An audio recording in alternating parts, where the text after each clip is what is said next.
जय श्री राम। बहुत बहुत स्वागत है आप सभी का एक बार फिर से आपके ही अपने YouTube चैनल पर। मैं पंडित आशीष शर्मा। जैसा कि आपने थंबनेल में पढ़ा, गुरु शनि का दोहरा गोचर, कल्याणकारी गोचर। ज्योतिष शास्त्र की बहुत सी किताबों के अंदर, बहुत से शास्त्रों के अंदर, बहुत सी क्लासिकल्स बुक्स के अंदर ये बातें बताई गई हैं कि गोचर की भी अपनी अहम भूमिका है। या हम ये भी कह सकते हैं कि हम कुछ मुख्य ग्रहों का गोचर देखकर ये कह सकते हैं कि भी आने वाले साल डेढ़ साल के अंदर आपके साथ ये घटना घट के रहेगी। और इतना भी यदि कोई ज्योतिषी किसी व्यक्ति को बता दे या एक आम आदमी किसी की कुंडली को देखकर ये कह दे कि आने वाले साल भर में आपकी नौकरी लगने वाली है, आपको संतान हो जाएगी या आपका विवाह हो जाएगा, और वो घटना घट जाती है, तो ऐसा लगता है कि वाकई में उसे कितना ज़्यादा ज्ञान है। क्योंकि ज्योतिष शास्त्र को अलग अलग तरीके से घुमा फिरा कर बताने से ज़्यादा बेहतर है कि उसको बहुत सरल तरीके से हम देखें और जानें। उसी जो बात को ध्यान में रखते हुए हम गुरु और शनि के दोहरे गोचर को हमेशा देखते हैं, क्योंकि दोहरा गोचर हमेशा उन ग्रहों का होता है जो लंबे समय तक एक राशि को स्थान पर बैठकर प्रभावित कर सकते हैं या कहीं स्थान पर लगातार दृष्टि देकर प्रभावित कर सकते हैं। उसी सिद्धांत में है गुरु और शनि। गुरु जिसको हम फल प्रदाता कहने हैं। हमें किसी भी भाव का अगर फल लेना है, चाहे हमें धन चाहिए, मकान चाहिए, संतान चाहिए, शिक्षा चाहिए, विवाह चाहिए, भाग्य, कर्म या लाभ चाहिए, वो बिना बृहस्पति की कृपा के नहीं मिलता। इसलिए बृहस्पति को फल प्रदाता या फ्रूट देने वाला प्लेनेट माना जाता है। वहीं दूसरी तरफ यदि हम देखें तो शनि को हम काल के स्वरूप में देखते हैं, क्योंकि शनि कर्म फल प्रदाता तो है ही है, शनि काल स्वरूप है कि कब आपका वो समय होगा। क्योंकि बिना कर्मों के जीवन में कुछ नहीं होता। आप जीवन में कुछ भी प्राप्त करते हैं उसमें कोई ना कोई कर्म आपका इन्वॉल्व होता है, इसलिए शनि को हम काल या कर्म भी कहते हैं।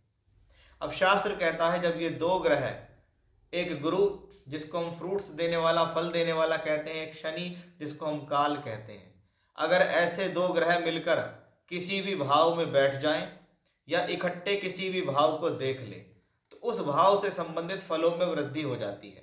जिसको हमने कहा कि हम मोटे तौर पे देखकर कह सकते हैं कि भी आने वाले साल डेढ़ साल में आपका ये काम हो जाएगा। आपको भी याद आएगा कि पंडित जी ने कहा था कि हमारी शादी साल भर में हो जानी है और वो हो गई, या मेरी प्रोफेशनल लाइफ ये आने वाले साल भर के अंदर अच्छी चलेगी, और वो मैंने अपने जीवन में देखा। उसी स्थिति को ध्यान में रखते हुए हम आज आपको इस वीडियो में बताएंगे कि आपकी राशि के अनुसार 2024 के अंदर गुरु और शनि कौन सी ऐसी मजबूत स्थिति को पैदा कर रहे हैं कि जो काम आपके 2024 के अंदर होकर ही रहेंगे, इसमें कोई भी संदेह नहीं है।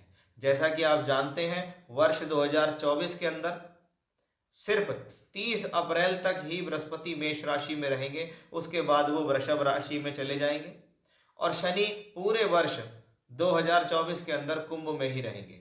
तो आइए देखते हैं इस दोहरे गोचर की कौन सी ऐसी स्थितियां हैं जो निश्चिततः इस बात को बता देंगी कि हाँ, आपके साथ ये काम होना ही है।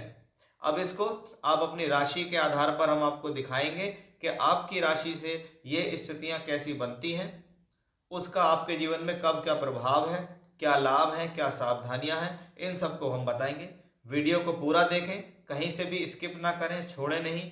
कोई महत्वपूर्ण जानकारी आपसे छूटनी नहीं चाहिए। और अगर आपको वीडियो पसंद आता है, समझाने का तरीका, बताने का तरीका पसंद आता है, तो वीडियो को लाइक कीजिए, चैनल को सब्सक्राइब कीजिए। बात करते हैं कि मिथुन राशि के जातकों के लिए स्थिति कैसी रहने वाली है।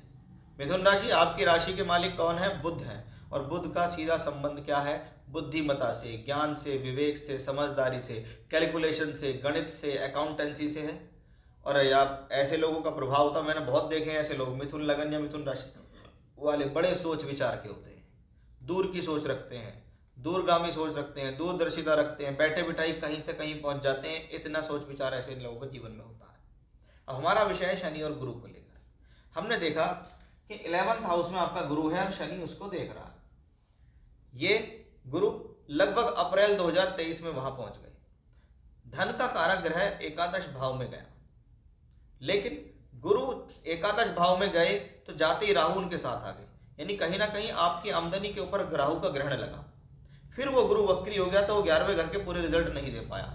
लेकिन हम अगर देखें तो जनवरी 2024 की शुरुआत से लेके 1 मई तक का समय बृहस्पति के स्वस्थ होने की स्थिति को बताता है, क्योंकि इस दौरान ना ये वक्री है, ना ये राहु के साथ है, ना इसको कोई प्रॉब्लम है। गुरु कहाँ पहुंच गए? एकादश भाव के अंदर गुरु पहुंच गए। शनि की दृष्टि भी यहाँ पड़ रही है, यानी शनि और गुरु दोनों का संबंध बना लाभ भाव से। यानी कुछ भी हो रहा है जीवन में, लेकिन मोटे तौर पे अगर हम देखें तो किसी न किसी रूप से धन के आगमन तो बने हुए हैं। इस बीच मैंने बहुत सारे लोगों की कुंडलियां देखी हैं जो मिथुन राशि या मिथुन लगन के हैं। वो कहते हैं जी जीवन में प्रॉब्लम है, किसी की दशा अच्छी चल रही है तो उसकी प्रॉब्लम कम है, किसी की दशा खराब चल रही है उसकी प्रॉब्लम ज़्यादा है। वो कहते हैं कुछ ना कुछ खिंचावट तो चल रही है, लेकिन सहूलियत हो जाती है, किसी न किसी प्रकार से साधन बन जाते हैं, किसी न किसी प्रकार से धन के आगमन बन ही जाते हैं कि जब मुझे ज़रूरत होती है तो मुझे कहीं ना कहीं से पैसा मिल ही जाता है। ये स्थिति कहाँ से बताई जा रही है? ये स्थिति गुरु से बताई जा रही है कि गुरु एकादश भाव में बैठकर भाग्य के मालिक शनि से दृष्ट हैं। इसका मतलब कोई ना कोई साधन से 11वां घर बना हुआ है, और 11वां घर जिनकी बहुत अच्छा समय चल रहा है उनका प्रमोशन भी हुआ है, तरक्की भी हुई है, किसी की छोटी प्रगति हुई है, किसी की बड़ी प्रगति हुई है, लेकिन कहीं ना कहीं से सोर्स ऑफ इनकम या धन के साधन हमें यहाँ बनते दिखाई दिए, क्योंकि दोहरा गोचर का प्रभाव कहाँ पे पड़ा है? आपके एकादश भाव पे पड़ा है, और एकादश भाव लाभ और प्राप्ति का भाव है।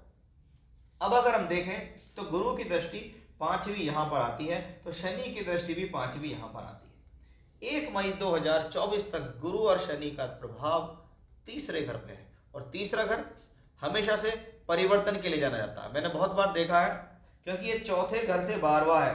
ऐसी स्थिति में ट्रांसफर देखे जाते हैं, परिवर्तन देखे जाते हैं, नौकरी में बदलाव देखा जाता है, स्थान परिवर्तन, कोई किराए के मकान में रहता है तो उसका मकान बदल जाता है, कोई घर से दूर चला जाता है, कभी कभी लोग मकान बना लेते हैं, वो अपने मकान के अंदर एंट्री कर जाते हैं, क्योंकि थर्ड हाउस है। थर्ड हाउस क्या, छोटी छोटी यात्राएं लाइफ में बहुत लगी रहती हैं।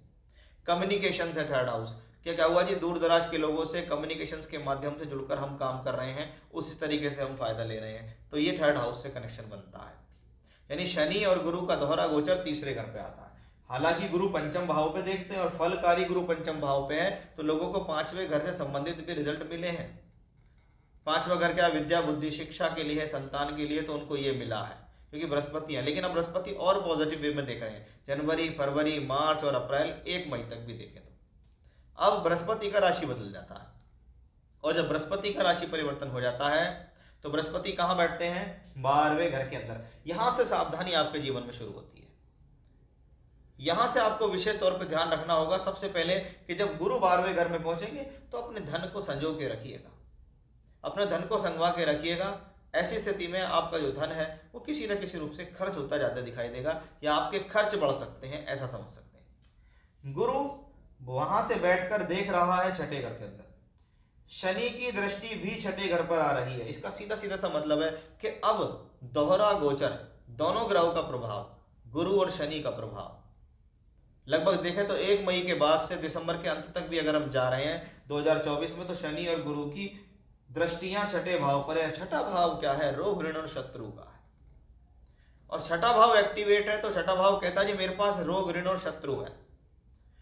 पहली बात, बृहस्पति 12वें में पहुंच के यहां देखता है, जिन लोगों के पास लोन्स हैं, जो लोग ईएमआई भर रहे हैं, उनके लिए थोड़ा सा सावधानी है कि भाई देखिए आज भी आपके पास समय बचा हुआ है।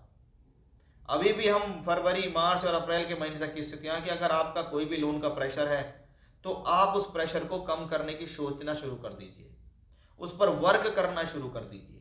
और अगर ऐसा सोच रहे हैं कि मैं फिर से कोई लोन लेने जा रहा हूं, तो बिल्कुल भी नहीं लेना है लोन, ये ध्यान रखना, नहीं तो फंस जाओगे आप पूरी तरीके से।